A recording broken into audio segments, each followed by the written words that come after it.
Ya dipukuli waktu di waktu SEA Games itu. Saya ingat dan saya kira saya terkenal gara-gara itu. Coach Sintayong nih yang lama kan? Nah, jadi saya tanya itu jauh-jauh hari. Kalau dia nggak ngasih, saya obrak-obrak tuh. Saya udah nggak mau lagi jadi bemper suruh berantem sama klub. Kan jadi bemper saya ini jujur aja. Bisa dipastikan untuk pemain titipan tuh nggak ada ya Pak Mas ya? Saya garansi, saya garansi, nggak ada.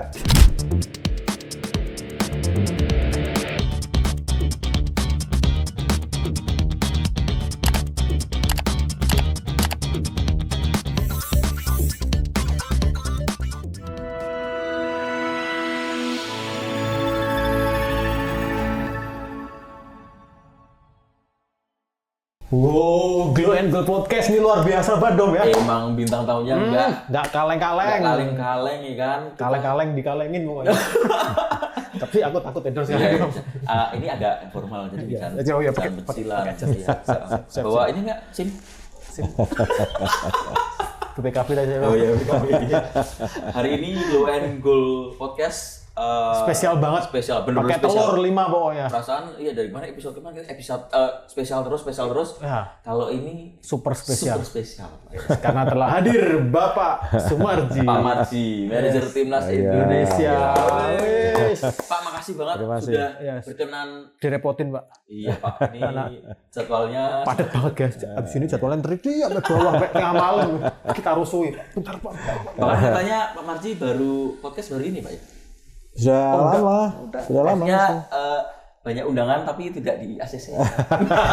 Bukan tidak di ACC. Kebetulan waktu saya itu akhir-akhir ini dalam 2 bulan ini mempadat. Iya. Jadi banyak tugas. Saya harus fokus lah sebelum ditinggal lagi. Kita kira-kira awal Maret kan sudah harus. Oh iya Pak, persiapan Piala Dunia Pak. fokus, ya. Amin. Amin. Iya, saya tuh bingung Pak kalau ngeliat Bapak itu. Di match Bayangkara Bapak ada. Di timnas Bapak ada. Sekarang di kantor Bapak ada. Ini Domini pengangguran aja bingung ngatur waktunya loh Pak. Ya, Domini pengangguran aja bingung ngatur waktu. Bapak ini Apalagi yang padat. iya. Ya. Itu Gimana gimana Pak? Pak ngatur waktunya itu Pak Marji? Ya kalau saya sih Mas dari dulu sudah terbiasa kerja di kantor. Saya di kantor pekerjaan cukup banyak ya karena memang tugas di bidang pekerjaan saya di Korlantas ini kan memang luar biasa, harus betul-betul bisa memastikan bahwa semua bisa berjalan dengan baik. Betul. Itu satu. Terus yang kedua, saya harus ke PSSI karena kebetulan saya sebagai ketua badan timnas. Jadi waktu saya atur tuh.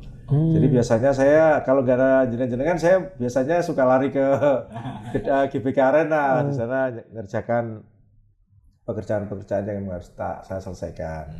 Jadi jangan kaget, memang waktunya ya harus. Tapi sudah terbiasa sih, nggak. Tidak jadi sesuatu yang memberatkan, tapi ya enjoy aja jalan. Terus dulu itu awalnya Bapak jadi manajer timnas itu gimana Pak? Kami penasaran tiba-tiba bahkan waktu itu berapa kelompok umur ya? 19. 23 senior. Betul. Sampai sekarang. Ya. Awalnya gimana tuh? Jadi kan kalau kaitannya dengan soal saya di timnas, jadi manajer itu kan diawali dari Bayangkara. Ya. Dulu Bayangkara juara, terus selalu berada di papan atas. Nah, terus pada akhirnya saya diminta tolong teman-teman tuh. Saya masih ingat itu di-telepon, ditawari mau nggak jadi manajer timnas gitu. Ya saya coba lah gitu. Saya coba. Terus nggak taunya juara sama Coach Indra itu. Ya. Nah, sudahlah akhirnya berlanjut semua kelompok umur saya akhirnya. Nah,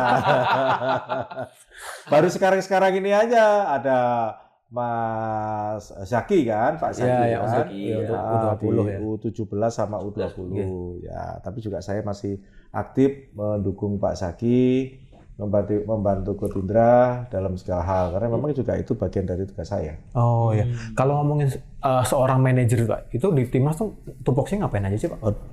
Gini, kalau sebenarnya sih kita itu kalau mau menyerahkan sepenuhnya kepada head coach itu bisa, tetapi kebiasaan di negara kita ini memang berbeda. Gitu. Nah, kalau ditanya tupoksinya sangat luas sekali gitu, sangat luas sekali. Intinya bahwa yang namanya manajer timnas itu bisa memberikan kepastian, rasa nyaman, rasa aman, dan bisa memberikan kesejahteraan bagi para pemain. Karena memang hal-hal kecil pun, ini contoh misalkan obat kurang saja, itu lapornya ke manajer. Kemarin Saya sih enggak perlu ini ya misalnya. Iya, karena memang kalau di Eropa sendiri Dom, Pak, di Eropa itu kan pelatih itu manajer gitu loh. Ya. Jadi Makanya namanya kan manajer bukan head coach gitu. Ya, betul. Nah, itulah di sini ini di Asia Tenggara rata-rata pasti semua ada yang melapis, ada yang membantu, membantu head coach.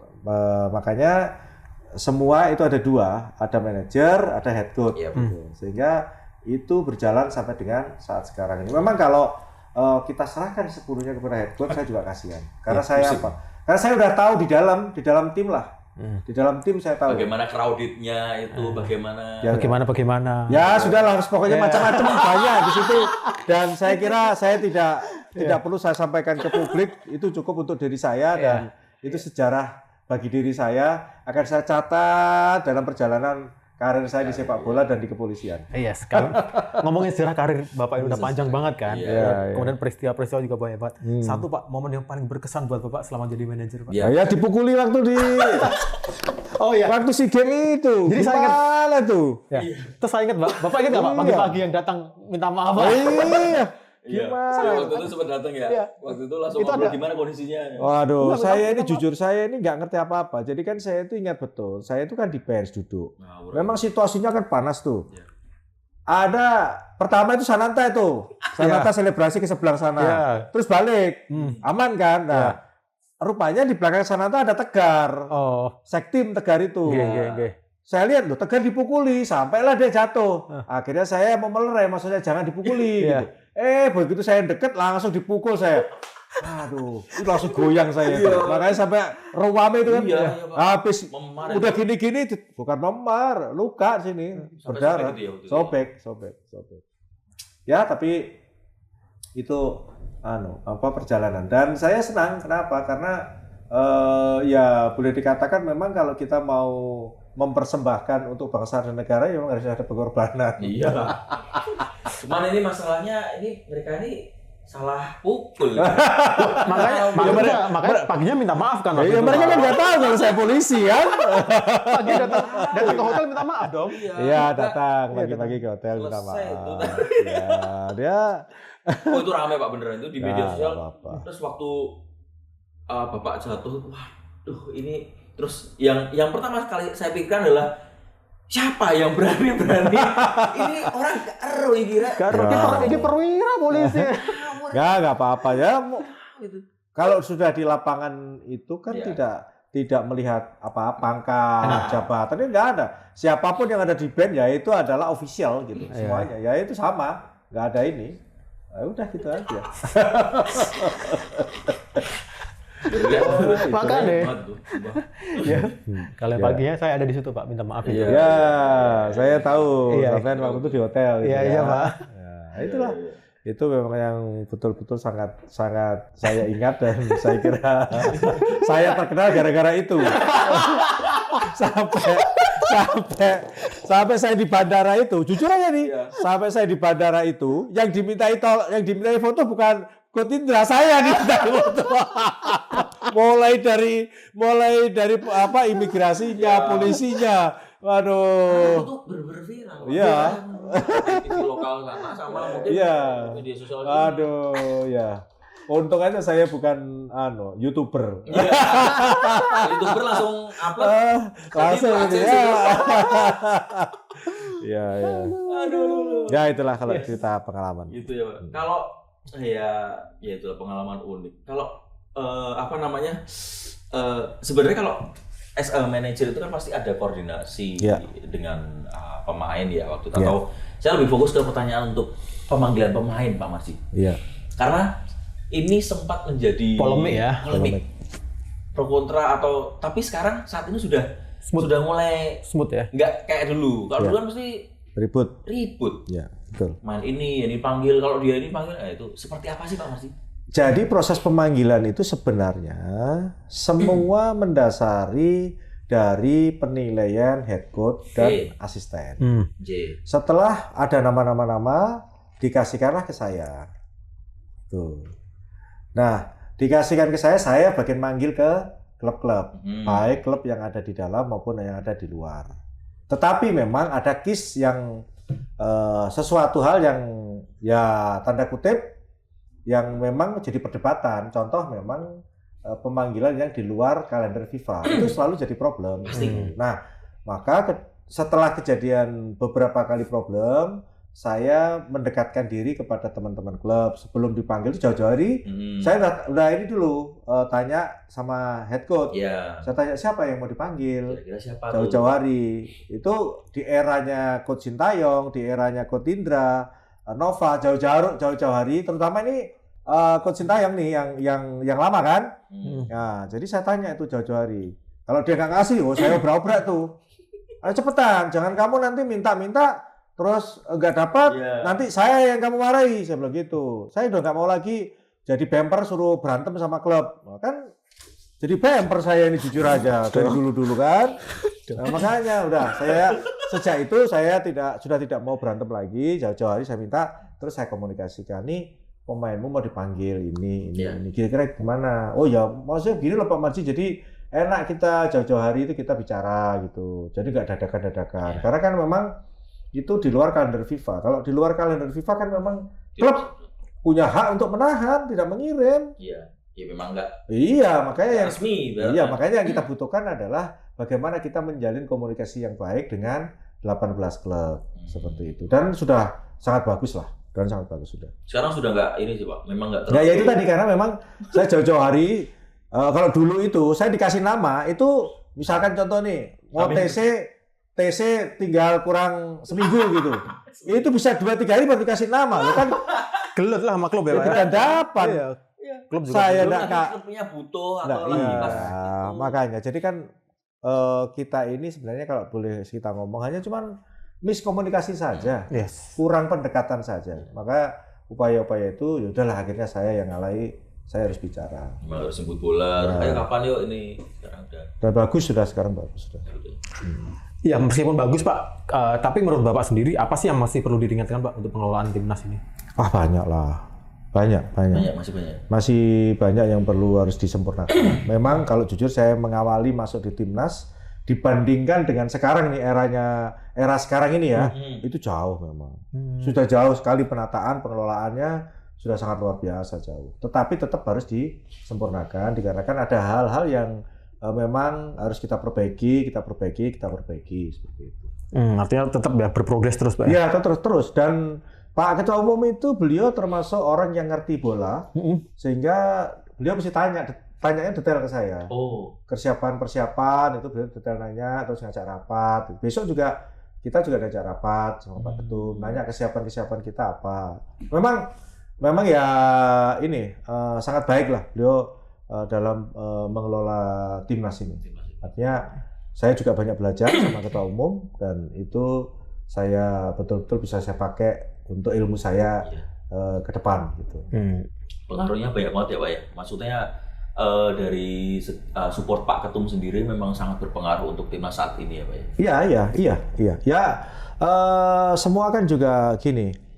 Ini kan boleh dikatakan tidak hanya ketua umum saja. Saling bersinergi. Ya, sinergi antar, kalau di internal kita, itu sinergi antara ketua umum, wakil ketua umum, exco, sekjen, itu kan sinergi yang baik. Terus dengan pemerintah, DPR juga sinerginya sangat luar biasa bagusnya. Sehingga ya, saya kira tidak salah kalau sekarang kita pada posisi seperti ini. Sudah selayaknya lah. Kalau supporter Pak Marji, seberapa besar pengaruh semangatnya ini sama timnas saat ini? Nah, itu real saya sampaikan. Anak-anak ini memang kalau saya lihat begitu bermain di kandang dengan supporter antusias yang seperti itu luar biasa semangatnya. Iya, langsung naik. Luar biasa. Dan itu yang membuat saya sendiri juga ikut termotivasi, semangat, ngasih motivasi lebih semangat gitu. Bener itu. Dan itu selalu disampaikan. Jadi memang supporter ini memang sangat berpengaruh luar biasa Pak ya? Magnet ya kalau saya bilang. Magnet buat para pemain pemain ini lebih termotivasi untuk lebih ini lagi. Berbeda ketika dulu nih ya. Ketika dulu saya membawa timnas, walaupun ditonton itu berbeda memang. Ada sesuatu yang magic.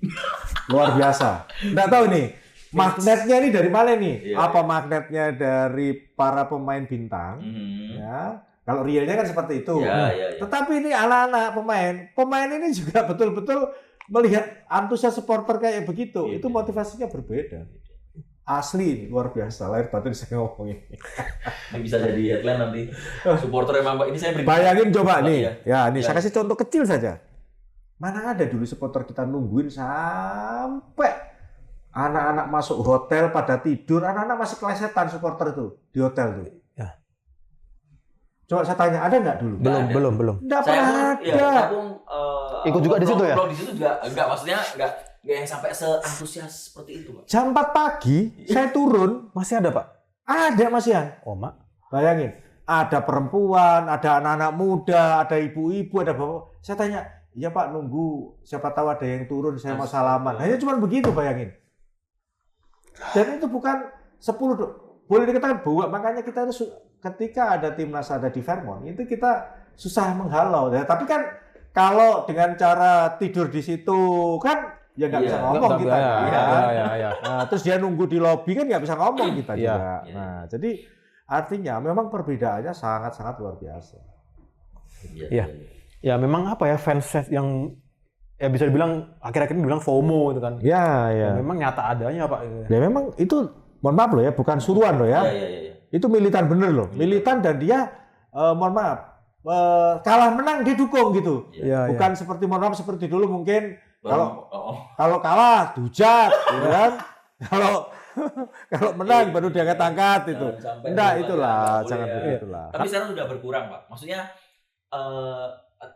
supporter sekarang ini sudah agak pintar-pintar dan lebih karena ya kita memang selalu mengedukasi gitu. Ya, maksudnya jangan kalau kamu nggak bisa dukung pas menang ya nggak usah teriak-teriak pas kalah gitu loh. Ya kalau kamu ya harus kebalik sih dong. Kebalik. Pokoknya itu. Pokoknya jangan cuma menang doang kamu tuh dukung pas kalah kamu teriak-teriak. Tapi memang sempat saya sampling Pak ke yang di Fairmont itu. Aku tanya, "Kalian dari mana?"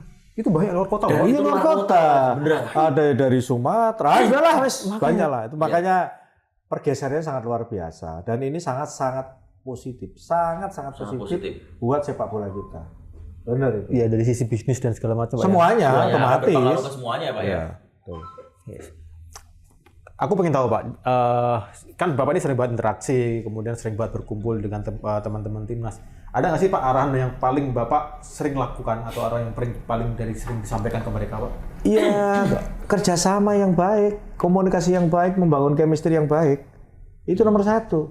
Saya selalu sampaikan kepada para pemain, entah itu pemain diaspora maupun kita ini satu keluarga. Yeah. Sudah, intinya itu. Kalau satu keluarga, satu tersakiti, semuanya sakit. Satu senang, semuanya senang. Dasarnya itu dulu. Yeah. Kalau sudah ada itu, sudahlah. Pasti udah kan. Dan apapun alasannya, mereka ini kan juga butuh figur, butuh orang yang dilihat. Yeah. Antara omongan dan kenyataan, bener enggak nih kan gitu. Kan gitu. Nah faktanya, semua para pemain senang semua. Dengan senang dengan Bapak semua ya. Iya. Kalau yang dengan satunya. Ngawur. Ini mau nanya satu hal yang kontroversi nggak? Tapi nggak yang sana-sana banget ya. Nggak usah terlalu offset. Tapi kita serempetin dikit ya. Nggak ngomong-ngomong tentang Fairmont, tentang timnas kan ada waktu itu ada kabar yang apa ya rame lah Pak, pemain pada kumpul sendiri. Iya. Gini, itu harus diluruskan. Nah, ini makanya kita butuh harus diluruskan. Jadi ide itu kan setelah kita kalah lawan Cina, terus kita kalah lawan Jepang, itu J itu dia bercerita, yuk kita kumpul semuanya, kita satukan. Ya harus begitu, harus bicara. Harus bicara, dia minta izin ke saya, juga minta izin ke coach. Minta izin, bukan nggak minta. Sudah ada perizinan berarti ya? Ngomong aja pada saat makan, ngomong. Ya oke. Setelah makan silakan bicara sama para pemain semuanya. Dan setelah itu pun dia juga lapor ke saya apa yang dibicarakan. Yang Rido juga lapor ke saya. Kan kita ini kan ada yang apa namanya Jay, ada Rido, ada Asnawi. Asnawi juga lapor ke saya. Jadi sebenarnya kaitannya dengan soal pemain bicara dari hati ke hati itu kan sudah biasa kita terapkan. Iya. Dan saya di Bayangkara pun juga sama. Iya. Dan semua tim hampir semua seperti Sama. namanya Menyatukan. teamwork. Iya, maksudnya Jadi kan begini, posisinya kita ini kalah 2 kali, ya. itu kan pasti Turun. turun. Nah, ya. sekarang bagaimana upaya kita? Ya. Upaya kita itu kan ya semuanya, ayo coba gimana sama-sama kita menyatukan tekad semangat agar supaya semangatnya lebih, motivasinya tambah. Caranya bagaimana? Sekecil apapun yang kira-kira bisa dilakukan, ya dilakukan. Ya. Seperti itu. Yes. Karena buat sebagian tim kadang ruang ganti itu vital banget Pak ya. Iya. Penting banget bahwa beberapa pelatih waktu itu bilang kan kayak Kasar tadi itu kan bilang bahwa ya udah kalau taktik udah ketika ruang ganti saya aman udah aman itu taktik biarin aja lah jalan sendiri. Ya mungkin itu tadi salah satu langkah yang memang membuat ruang ganti itu menjadi aman, jadi kompak gitu. Ya. Itu dong. Kok takut dong? Iya. Kok terus takut dong? Deg-degan kan? Enggak lah, kalau saya sih sampaikan apa adanya. Kalau itu kan kadang media ini emang itu kan minyaknya kebanyakan, Pak. Itu kan waktu itu kan di Fairmont. Jadi habis makan, minta izin ya silakan. Ya perlu dipastikan bahwa memang udah berizin gitu loh. Iya, ya. Sebenarnya bukan hal yang apa ya? Kayak yang rame-rame gitu enggak perlu. Sebenarnya B aja cuma biasa. Menyatukan persepsi, menyamakan persepsi, tekad semangat. Apa sih sebenarnya kurangnya? Biasa. Ya. Biasa. Dan hasilnya juga efektif, nyatanya langsung menang kan Ya, gitu lawan Arab semuanya Saudi. termotivasi kan. Iya. Kan gak ada yang ngira juga kita bisa ngalahin Arab Saudi Pak ya. Ya, tetapi kan kalau kita lihat supporter seperti itu ya jangan disalahkan loh. Supporter itu luar biasa itu supportnya. Itu yang membuat para pemain itu betul-betul fight bener itu. Itu juga jangan disalahin. para ini apa namanya diaspora itu komentarnya gimana Pak sama pemain sama supporter yang kan dia datang pertama ternyata supporter Indonesia seperti ini ataukah itu memang waktu sudah saya potong intinya bahwa para ini adik-adik saya itu anak kita itu yang diaspora itu dia sangat tertarik ke timnas Indonesia. Salah satu adalah supporter yang luar biasa. Jadi salah satu diantaranya supporternya luar biasa. Iya sih manusia mana atau pemain mana yang nggak semangat di klubnya sendiri pun belum tentu dapat support se effort itu. Itu yang terjadi. Itu yang terjadi. Sama kan dulu ada teman saya juga suka gitar gitu dia. di stadion juga Pak. Tanah air itu Pak, nyanyi anthem ini krusial juga Pak setelah pertandingan. Saya beberapa kali lihat Bapak sampai ya terharu banget gitu nyanyi. Terhura. Sampai yang apa ya? Bahkan itu jadi satu momen yang ditunggu-tunggu juga Pak oleh supporter. Nah, supporter itu sekarang selalu menunggu Pak. Bahkan ketika momen di mana itu tidak kok mana nunggu-nunggu ini kan sudah tuh rundown-nya sekarang udah jelas tuh begitu sudah clear match main selesai terus habis itu mungkin interview pemain, terus main melingkar setelah nyanyi muter itu kadang semua sekarang menunggu-nunggu ini dulu Pak saya pun juga demikian begitu sudah match selesai pulang udah sekarang break bahkan sampai ditunggu ini nggak mau sampai jam berapapun mau kick off malam. Nah, itu adalah salah satu bentuk loyalitas para supporter dalam mendukung para pemain. Itulah yang dirasain sama. Apa yang dirasakan oleh para supporter itu juga sama yang dirasakan oleh para pemain. Sehingga ikatan itu walaupun tidak bisa langsung disampaikan, itu kerasa betul di kami gitu, di tim itu. Sama, kami juga betul-betul luar biasa itu. Kalah menang dengan dukungan yang seperti itu membuat kami termotivasi terus gitu, nggak akan kendor gitu. Itu yang selama ini kami rasakan. Sama semuanya mengatakan seperti itu. Itu tadi salah satu poin penting kenapa pemain-pemain diaspora itu sangat senang dengan supporter Indonesia, sangat menghargai dan mereka sangat menghormati sekali gitu ya, menghormati sekali jerih payahnya apapun itu hasilnya gitu, dengan sama-sama nyanyi anthem, terus habis itu muter juga masih mau nungguin. Berbeda ketika maaf saya juga supporter timnas sama. Dulu selesai ini udah balapan, iya masih kurang 5 menit, udah apalagi kalah, pulang aja. Nah. Karena parkirannya baru penuh, nggak bisa motor keluar, mobil keluar itu. Kalau sekarang kan kayak itu sekarang. Sekarang mau sampai jam tungguin mau 12 jam 12. Nah, setelah itu samperin ke hotel juga.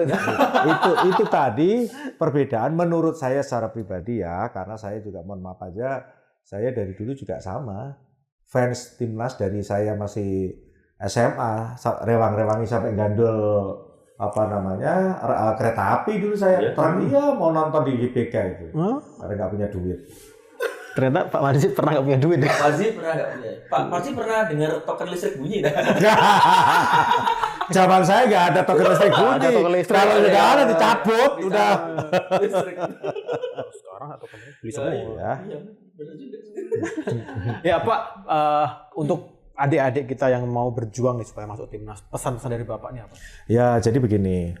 Saya selalu berpesan kepada adik-adik, anak-anak kita semuanya, anak saya semuanya. Jadi siapapun yang ingin menjadi pemain timnas, yang harus dipersiapkan adalah kerja keras, ya. Ketika dia berada di tim, ya, dari mulai kelompok umur sampai dengan yang senior, semua harus mempersiapkan itu dengan baik. Nggak bisa ujuk-ujuk terus bisa dipanggil timnas, itu nonsens, nggak akan bisa. Karena apa? Sekarang ini sudah tidak ada lagi yang namanya pemanggilan timnas itu karena titipan, itu sudah tidak ada. Jadi harus betul-betul punya kualitas yang bagus, yang baik, punya performa yang baik, punya attitude yang baik, semuanya harus baik. Baru kita nilai. Ada 0,0 sekian saja, itu pasti nggak akan kepilih.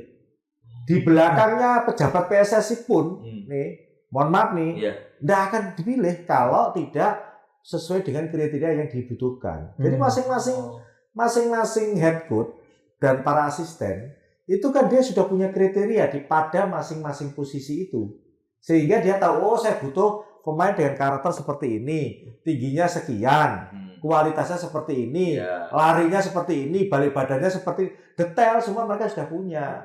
Jadi sekarang ini sudah nggak bisa lagi kayak dulu. Kalau dulu mungkin saya ada istilah dulu titipan, nggak ada cerita itu sekarang. Nggak ada cerita. Coba lihat aja pemain timnas. Bongkar.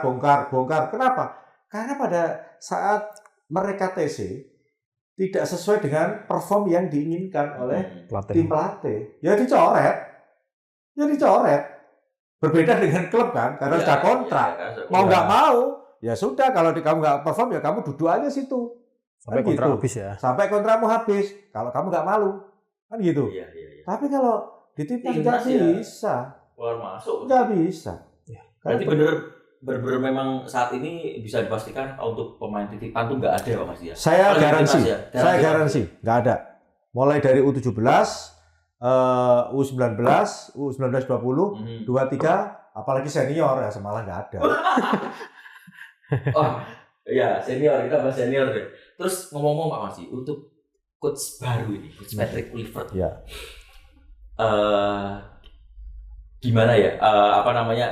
Kami jujur saya juga belum paham nih untuk coach Patrick seperti apa, atau mungkin Pak Marzi boleh di spill sedikit karakter beliau itu mungkin seperti apa ketika pertama bertemu. Karena waktu dulu saya nonton bola, dia memang umurnya terlalu jauh gitu loh. Untuk Kluivert ini memang waktu itu memang saya belum paham, apalagi waktu itu bola kan belum rame ya. Nah, sekarang beliau jadi coach nih di Indonesia. Kira-kira kemarin waktu Pak Marzi pertama ketemu itu seperti apa? Gini, kesan saya pertama sama coach Kluivert, Alex, Denny. Jadi mereka berempat itu ya, mereka berempat itu orang-orang yang boleh dikatakan orang yang humble, orang yang baik dan suka diskusi dan suka bertukar ilmu dan suka bertukar pengalaman. Saya beberapa kali rapat dengan mereka menemani juga pada saat dia nonton di stadion. Ya, stadion selalu. Itu juga saya melihat memang pribadi yang benar-benar pribadi yang baik gitu ya. Dia humoris tapi serius gitu. Jadi saya kira memang kalau berkaitan dengan soal budaya, dengan budaya kita itu ya sesuai gitu. Hanya cuma saya memberikan saran masukan, budaya orang kita itu, khususnya orang Indonesia itu harus betul-betul disiplin yang tinggi. Nah, maka saya berikan saran masukan juga dan diterima dan yang sudah bagus kita terusin Pak Marsi. Jadi artinya memang beliau memang kepingin memperbaiki dari semua sisi yang selama ini kurang. Selama ini kurang, kan saya sampaikan semua. Saya buka semua A sampai Z. Saya bersama tim, mulai dari para official itu memberikan terbuka, ditanya apa keluhanmu, apa inimu, kerjamu apa, semuanya lah. Kita supaya chemistry itu terbangun. Betul. Nah, itu cukup sangat-sangat positif, sangat-sangat positif untuk membangun tim yang solid, tim yang kuat. Kuncinya karena itu. Cuman saya tekankan, Coach, saya minta tolong sama-sama hal-hal yang sekiranya kemarin dijalankan dengan penuh disiplin itu jangan kendor. Kenapa? Budaya orang kita itu kalau dikasih kendor itu bisa nyuri-nyuri. Nah, makanya saya bilang, setuju, dia sepakat. Oke, ya sudah, perannya masing-masing. Peran manajer ya ngawasi anak-anak dari mulai masuk hotel sampai dengan dia bangun tidur ya itu tugasnya manajer. Ya, apalagi coach ini mulai rajin nih untuk datang ke stadion-stadion yang memantau, melihat. Itu memang sempat dibilang ke Bapak, nanti akan ada pemain yang dari Liga 1 yang perform yang akan saya panggil. Enggak. Jadi gini, talents ini kan memang kita utamakan yang sekarang ini para pemain biasa kita panggil di timnas. Sambil memantau talents yang memang itu layak untuk dipanggil di timnas. Jadi bukan hanya cuma memantau, melihat perkembangan pemain-pemain yang selama ini dipanggil timnas, tetapi yang lain. Yang lain sambil menyelam minum air. Begitu ada di Persebaya misalnya ada Nando siap, ada siapa yang bisa lebih. PSBS Bia ada. Air. Kok ketawa, Pak? Enggak lah, saya udah mau komen nanti salah. Aku enggak nyebut nama loh. Bagus, waktu itu sempat. Tapi begitu ditonton Coach Patrick, asis Pak, asis plus tenang banget mainnya. Saya WA, bro, siap-siap koper bro. Ya. Berarti pemain sendiri nggak tahu ya Pak ya, untuk klub yang akan didatangi kira-kira siapa nih tiba-tiba. Yang tahu jadwalnya saya, karena memang saya jadwalkan. Dia misalkan ini contoh nih, kayak sekarang ini ke Ternate Pak ya? Kemarin ke Ternate, si Denny sama Alek berdua datang ke sana gitu. Saya tahu ini, dia ngelihat Malut hari ini ya kalau nggak salah. Iya, lawan Borneo. Nah, dia lihat sana. Ya, mainnya bilang sambil kulineran di sana, kenalkan budaya. Ya, tadi pagi Coach Imran udah bikin story kok. Lagi foto sama mereka di stadion. Itu. Seperti itulah.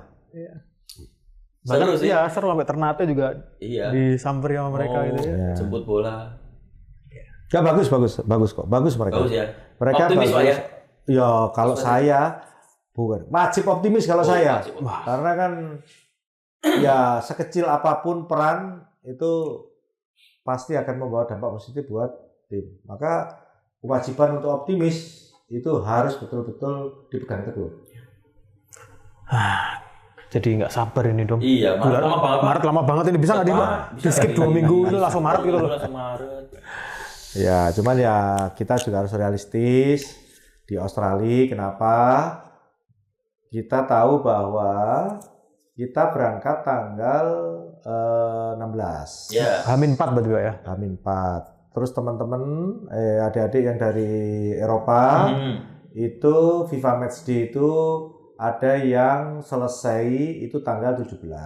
Artinya kita baru bisa akan kumpul lengkap 18 ya. Itu tanggal 18. H-2. 19 official training. Itu kita OT. 20 kita main. perbedaan jam Eropa dengan Australia itu antara berapa jam tuh? Iya.